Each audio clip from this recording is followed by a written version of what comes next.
The heart of volleyball is well into the second round of the prelims, and we've got volleyball analyst Neil Flores to break down his top storylines to watch. Neil, welcome back to the show.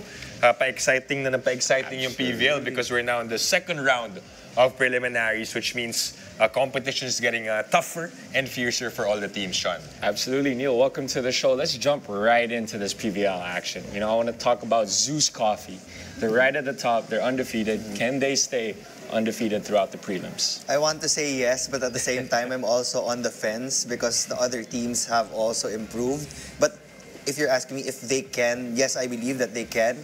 Because in terms of roster composition, isa sila sa pinakabuo. Of course, you have one of the best, if not the best reinforcement right now in Anna De Beer, scoring for them. She's #1 in scoring. She's also #1 in terms of attacking efficiency. Yeah.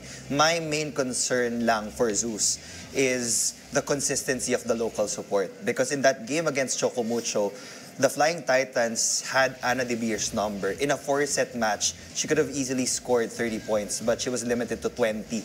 Limited na yun sa lagay na yun. But yeah. I would say that the Flying Titans had a lot of block touches, and Tang Ponce also had Anna De Beer's number. Yeah. It's just that in the end game, she will always come up big for Zeus Coffee. When they have local support, that's when everything falls right into place for the Thunderbells. Doon mo makikita yung full force ng system nila.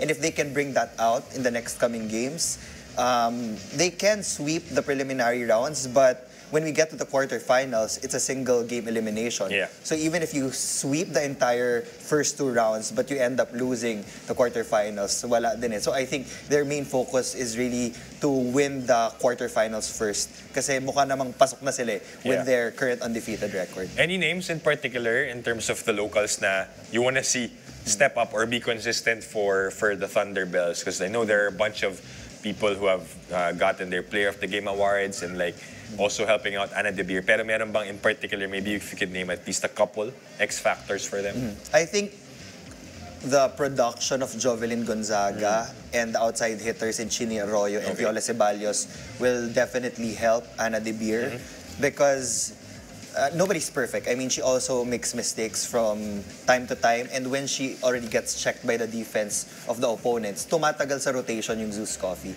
I feel that Jovelyn Gonzaga has been helping them a lot in terms of defense. Para na nga siyang second libero, as I would always say during our coverage of the PVL. Ang dami niyang touches sa coverage, ang dami niyang touches sa digging. Even in receiving, isa siya sa mga rare opposite hitters who actually pass.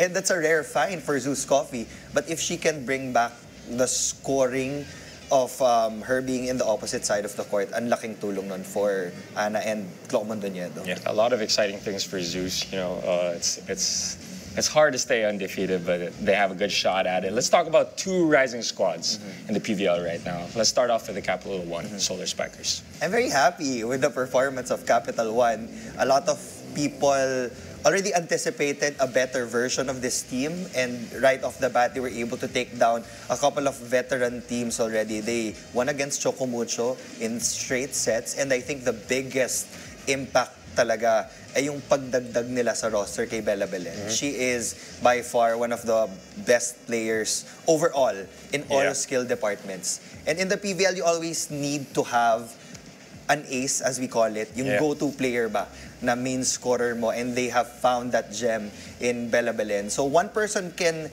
really change the narrative for a team, especially in the pros. And this is just the start for Capital One. The middles are also starting to get their numbers as well. Mas maganda na yung connection with Iris because they had a shaky start. Dun sa unang few games nila in the first round of preliminaries, hindi nagko-connect when it comes to counterattacks and transition plays. But in their last few games, everybody has been chipping in. And that's the Capital One you want to see if they want to go all the way also. Yeah, Bella Belen has really been a difference maker for the Solar Spikers, yung kaniyang pagdagdag sa roster. Talagang inaabangan na rin yung Capital One in the games in the PVL. And another surprising team, rising team rather, that we want to talk about is the Farm Fresh Foxies, who saw action earlier in the first game in the PVL.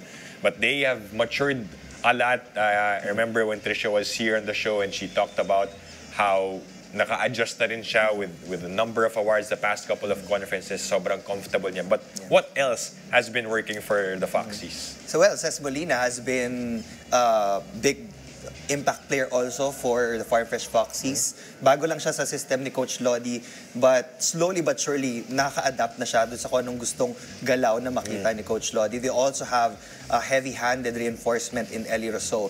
Kaya kanina, just to go back to our first point about Zeus Coffee, Farm Fresh feeling ko yung pwedeng maging kontrapelo. They are sister teams, and I think that out of all of the teams in the PVL right now, they were able to win the reinforcement procurement game aside from the Petrogas Angels. Ang lakas ng mga reinforcement, kompleto din yung locals, they're heavy on recruitment, and now I think nawala ng butas sa Farm Fresh. They also have a great setter in the Alohi Robbins Harty. They just won now against the Petrogas Angels. So they've been taking down a lot of heavyweights as well. So they are on the rise, and let's see kung how will they fare pag nagkaharap na sila ng Zeus if ever. Sakali, no? Sila yung unang makatalo sa sister team nila. Yeah, the rising squads are super exciting to watch right now. Let's talk about some teams that, you know, we're used to currently seeing at the top, but are currently struggling. Let's start with the Signal Super Spikers. Yeah, it was a rough start for Signal. Before the season started, they were part of my top 4, and then they started dropping games, and then they even had to change reinforcements in the middle of the season. But now they're finally starting to find their rhythm. That's the most important part. Even if you lose a couple of games in the first and the second round, again, babalik tayo sa quarterfinals, their eyes are set there. Dun talaga lalabas yung totoong laro ng bawat team. But for Signal, I think that the defense is still there. That's still their main weapon against other teams. The net defense of Rosalind Doria, Jackie Acuna, floor defense of Don Macandili Katindig, yan talaga yung naging consistent all throughout. And now with Vanny Gander back in the fold and KT, another heavy swinger in terms of reinforcements, they can get more wins in their last few games. So they were able to beat Akari, that 2 more tests, they have to face Creamline and Zeus Coffee. So abangan natin. Medyo mabigat yan for Signal, but we'll look forward to that matchup so that they could hopefully make it to the quarterfinals as well. Now let's talk about another team at the bottom na sanay tayo nakikita sa taas. The defending champs of Reinforced Conference 2022 rather. Nag-champion yung Petrogas. Right now, they're struggling, and as you mentioned, natalo pa sila sa Farm Fresh kanina. What is lacking, or what do we need to see from Petrogas in the next couple of games so that they could still have a shot in the quarters? Well, I think it's just really the new system. They have a new coaching staff, and ang hirap rin mag-transition from a Japanese system to an American system. I know that chemistry is already there between Brooke and her parents, but it's a different story when you integrate and incorporate all of the other players there. Iba rin talaga ng coaching style. So I think that's the biggest adjustment na ginagawa ng Petrogas ngayon. And they're also trying to shuffle and rotate their setters. A while ago, they used Cheng, they used Tolentino, you also have Chisaet. So, it's a double-edged sword, I would say. Crucial yung magiging palitan ng setters because iba sila ng diskarte, iba din yung bato nila to certain players, and they just have to be careful kung kailan nila gagamitin yung mga double substitutions nila. Yeah, let's do a quick preview now of 2 of the 3 matchups here. We have a couple sister team showdowns. We have Creamline versus Chocomucho. Break it down for us real quick. Okay, it's a must-win game for Chocomucho. 1 more loss and they're out of contention for the next round. Creamline is also looking to solidify their possession.